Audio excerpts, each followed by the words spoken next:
마가복음을 세 단락으로 구분할 수 있다면 마가복음 1장에서 8장은 첫 단락에 해당됩니다. 주제는 예수님이 누구신가에 대해서 말하는 것입니다. 특별히 수많은 기적들을 중심으로 예수님의 정체를 우리에게 알려주는 것이 1장부터 8장까지의 내용입니다. 그런데요, 마가복음에서 예수님께서 수많은 기적을 언급하고 계시는데 그 기적을 나타내고 나서 비슷한 패턴의 기록이 계속 나타나고 있습니다. 예를 들어 5장 43절 한번 보겠습니다. 예수님이 죽었던 회당장의 딸을 다시 살리시고 나서 하시는 말씀입니다. 예수께서 이 일을 아무도 알지 못하게 하라고 그들을 많이 경계하시고 이에 소녀에게 먹을 것을 주라 하신다. 이렇게 말합니다. 예수님이 생명의 주인이시고 구원의 주인이시다 라는 것을 드러내는 게 바로 회당장 야이로의 딸을 고치시는 사건이었습니다. 그런데 이 일을 더욱 많은 사람에게 알려서 예수님의 정체를 드러내면 좋을 것 같은데 그것을 알리지 말라고 이렇게 많이 경계를 하십니다. 왜 그러실까? 그런 질문이 생기죠. 예수님이 많이 경계하시는 것이 효과가 있었을까요?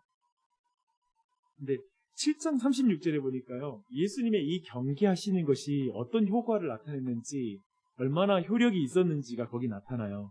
귀먹고 말 더듬는 사람들을 고치시고 나서 예수께서 그들에게 경고하사 아무에게도 이르지 말라 하시되 경고하실수록 그들이 더욱 널리 전파하니 예수님의 경고가 전혀 효과가 없습니다. 이것을 또한 마가복음 또한 잘 나타내고 있습니다. 그런데 예수님은 이 실효성도 없는 경고를 계속 반복해서 보여주고 있다는 것이죠. 왜 그랬을까? 오늘 말씀을 쭉 살피고 나서 그 이유를 한번 더해서 보려고 합니다. 오늘 본문에서 예수님은 고향인 나사렛에 가십니다. 이미 고향 나사렛에는 예수님에 대한 소문이 굉장히 널리 퍼져 있었을 것입니다. 그를 보기 위해 많은 사람들이 회당에 모인 것으로 보입니다. 예수님이 회당에서 가르치십니다. 분명 예수님의 가르침은 서기관들의 가르침과 달리 매우 권위 있는 가르침이었을 것입니다. 그런데 고향 사람들의 반응이 매우 냉소적이에요. 결과적으로 그들은 예수님을 배척했다라고 이렇게 말하고 있습니다. 분명 그들이 말한 것처럼 예수님의 지혜와 그분이 선으로 나타내시는 그 권능은 놀라운 것이었어요. 그분의 지혜와 그리고 그 권능이 놀라운 것이었으면 수용적이 돼야 될 텐데 배척합니다. 이게 이해가 안 되고 논리적으로 틀린 것 같아요. 그렇죠? 근데 왜 그랬기 때문에 더 질문이 돼요. 드는 게 권능이 있고 그리고 지혜로운 것이면 더 수용적이 돼야 되는데 왜 배척했을까? 그 이유가 궁금합니다. 그들은 3절에서 그 이유를 말하고 있습니다. 이 사람이 라고 말을 시작해요. 예수님을 주님 혹은 랍비로 따르는 제자들 앞에서 이 사람이라는 이 표현을 사용하고 있습니다. 이게 아주 중요해요. 그도 그럴 것이 예수님은 마리아의 아들로 얼마 전까지 그들 가운데 목수로서 활동했던 그런 사람이었습니다. 그리고 그들과 함께 살고 있는 야고보와 요셉과 유다와 시몬의 형제였기 때문에 그렇습니다. 그리고 그 누이도 지금 그들과 함께 살고 있지 않냐라는 것이죠. 그런 의미에서 이 사람이 사람으로서만 예수님을 이해하고 있다는 것이죠. 왜 나사렛 사람들은 예수님을 배척합니까? 역설적이게도 그들은 예수님을 정말 잘한다고 생각하고 있어요. 그렇잖아요. 예수님을 너무 잘한다고 생각하는 그것 때문에 예수님을 배척합니다. 예수님을 어떻게 알고 있죠? 철저히 예수님을 인간적인 수준으로만 알고 있기 때문에 예수님을 배척하는 것입니다. 이것이 강조예요. 예수님은 그들의 배척을 역사의 반복으로 설명하십니다. 선지자가 자기 고향과 자기 친척과 자기 집 외에서는 존경을 받지 않는 일이 없다 라고 이렇게 말하죠. 무슨 말입니까? 다 인정해도 자기 고향과 자기 친척과 자기 집에서는 선지자도 존경을 못 받는다. 사실 이 말하는 고향과 친척과 자기 집이라는 건 선지자를 가장 잘 아는 대상이죠. 그렇죠? 가장 잘 알고 있는 사람들이에요. 근데 그들에 의해서 배척을 받는다라는 것이죠. 그리고 그 때문에 거기서는 아무 권능도 행하실 수 없어 소수의 병자를 고치실 뿐이었다라고 이렇게 말하고 있습니다. 얼핏 생각하면 예수님의 고향 사람들이 그리고 친척들이 가족들이 가장 많은 복을 받는 게 알맞지 않겠습니까? 그렇죠. 마땅한데 그렇지 못하게 되었으니 이건 굉장히 안타까운 일입니다. 이 상황은 이후의 역사, 그 이후에 유대인의 역사에 보면 이 내용은 더욱더 분명하게 반복되고 있습니다. 크게 보면 유대인들은 나중에 복음을 거절합니다. 그래서 그 복음의 은혜는 사도 바울을 통해서 이방인들에게 증거된 것을 보게 됩니다. 그리고 또 이런 역사의 반복은요, 그 이후의 기독교의 교회의 역사와 개인적인 신자의 역사에서도 반복되는 것을 보게 됩니다.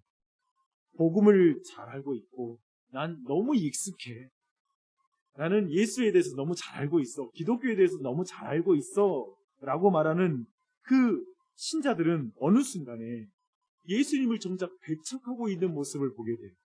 정작 교회가 예수님이 계시다면 그분이 오늘 사람의 모습으로 방문하시면 도리어 예수님을 배척할 것 같은 교회들로 변화되어 있는 것입니다.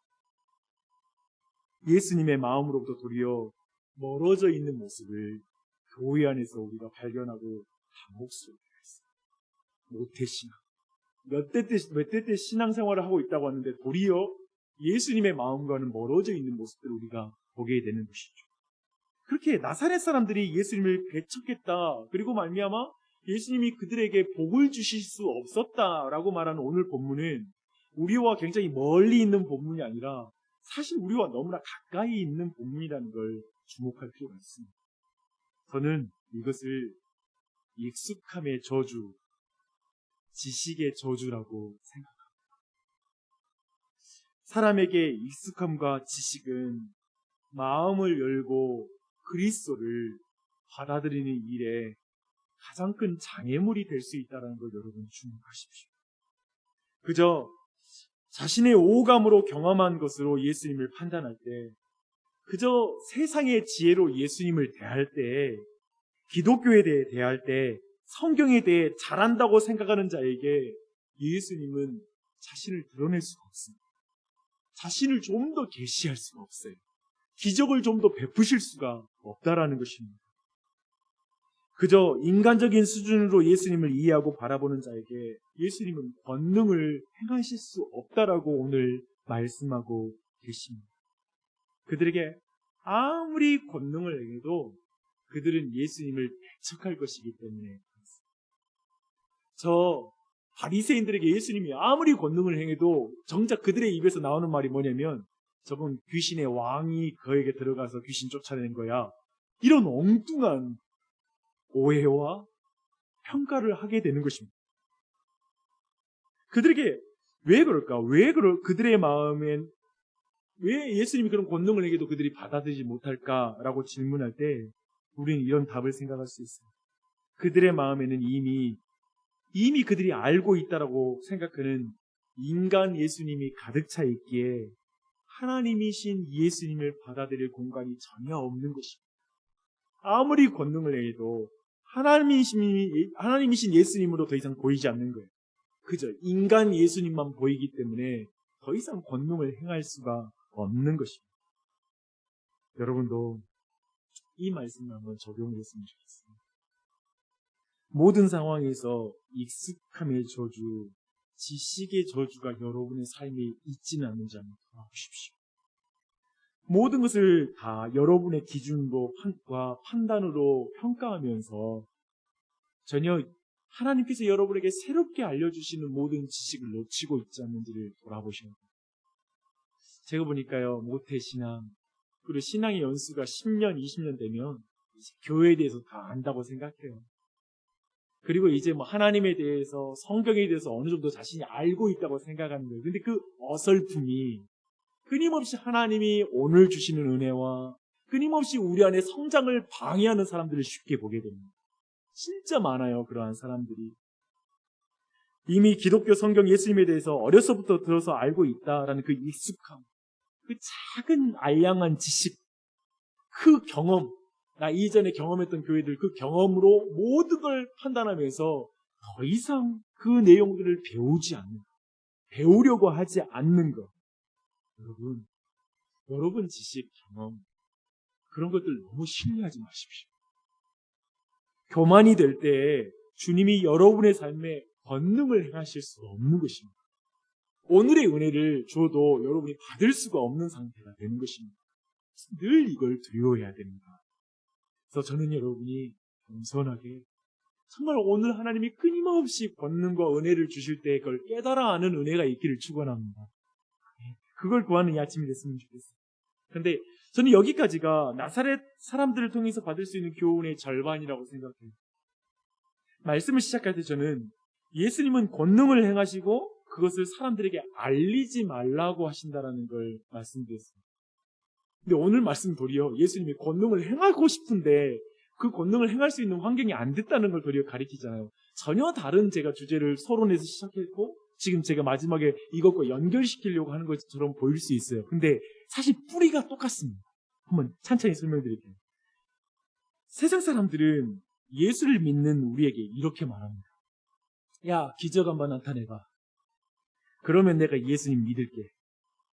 내가 가지고 있는 이 자연주의적인 선입견을 깨뜨리려면 네가 초자연적인 기적을 나타내면 내가 이 자연적인 세계관이 깨질 것 같아. 내가 믿음을 가질 것 같아. 이런 식으로 세상 사람들이 한번 하나님 믿는 거 보여줘봐. 이런 식으로 쉽게 말하면 우리에게 말합니다. 그들은 초자연적인 기적을 보면 기독교 진리에 이를 수 있을 것 같다라고 오해합니다. 물론 이런 계산을 그대로 따르는 교회 안에 있는 은사주의자들이 있습니다. 기적적인 사역이 믿음을 만들어낸다고 생각합니다. 그래서 현대교회도 기적이 일상이 돼야 된다라는 이런 주장을 합니다. 그래서 기적이 매번 나타나는 그 집회들을 계속하면 하나님의 믿음의 역사가 강하게 나타날 거라고 생각해요. 저는 하나님이 여전히 교회 안에서 초자연적으로 역사하시고 기적을 베푸실 수 있다라고 저는 기적을 믿습니다. 오해하지 마십시오. 하지만 저는 그 기적의 한계도 믿습니다. 기적이 믿음을 만들어낸다라고 저는 생각하지 않습니다. 도리어 무분별한 기적, 그런 관점으로 보는 그런 기적들이 하나님에 대한 오해를 만든다라고 저는 생각합니다.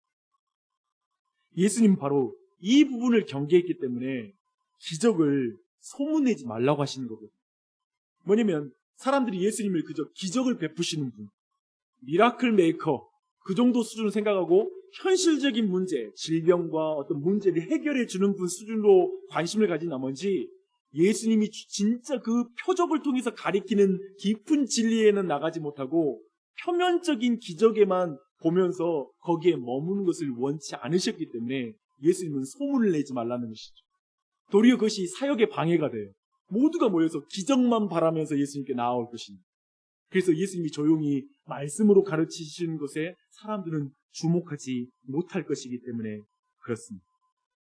이렇게 본다면 저 고향 사람들은 예수님은 인간 예수님으로만 오해하여 그 이상의 하나님을 보지 못한 것이고 또 한편으로 종교적이고 매우 예수님 믿는 것 같은 그런 은사주의자들은 도리어 또한 그들도 그들이 가지고 있는 지식 때문에 그들이 가지고 있는 선입견 때문에 예수님이 어떤 분이신지 또한 볼 수 없는 문제와 연결이 되는 거예요. 아까 제가 말씀드렸던 대로 뿌리는 비슷한 거예요. 정말 이게 두려워요. 내가 기독교 신앙에 가지고 있는 기대, 내가 생각하는 예수 그리스도, 신앙, 성경, 여기에 대해서 내가 가지고 있는 선입견, 내가 경험한 것, 그것이 모든 것이냐 생각하는 그것이 우리를 참으로 교만하게 합니다. 우리의 마음의 공간에 오늘 하나님이 일하시는 것을 보지 못하게 하는 그 우리를 눈뜬 봉사로 만드는데 이것처럼 위험한 게 없어요. 저는 여러분에게 이 아침에 그렇게 기도했으면 좋겠어요. 사실 우리 자녀들 모태신앙으로 자라는데 아이들이 이렇게 자랄 때 그저 눈으로 본 걸로 기독교를 다 이해하고 더 이상 하나님이 보여주시는 것 못 볼 때가 많더라. 그래서 우리가 자녀를 위해서 기도할 때에도 나를 위해서 기도할 때도 끊임없이 겸손케 해주시고 내가 가진 지식, 그 지식의 저주에 빠지지 말게 해주시고 경험의 저주에 빠지지 말게 해주시고 체험의 저주에 빠지지 말게 하시고 끊임없이 매일매일마다 하나님이 내게 계시해 주시는 그 하나님, 그분을 드러내실 때 늘 그것에 눈이 열려 그 하나님을 볼 수 있는 은혜를 베풀어 주시고 그 안에서 하나님을 만나가게 해주시고 인간적인 눈으로 늘 평가하고 판단하지 말게 해주시고 인간 예수님으로 보는 것이 아니라 그저 교회에서도 모든 걸 볼 때 영적으로 볼 수 있는 눈을 열어주시고 그 가운데 하나님의 인도하심을 매일매일 경험하게 해주시옵소서 라고 간구하며 아침이 되시기 바랍니다. 네, 하나님께서 우리에게 정말 많은 걸 앞으로도 보여주실 거예요. 그때 기적이 나타난다면 그 기적이 너무나 큰 은혜가 될 것이고 그 기적이 더 반복될 수가 있습니다. 도리어. 그리고 기적이 나타나도 우리는 더 오해하지 않고 참된 믿음으로 더 나아갈 수 있는 기준이 우리 안에 생기는 것이죠. 그렇죠? 그런 은혜가 우리 모두에게 넘치길 바랍니다. 아멘. 기도하시겠습니다.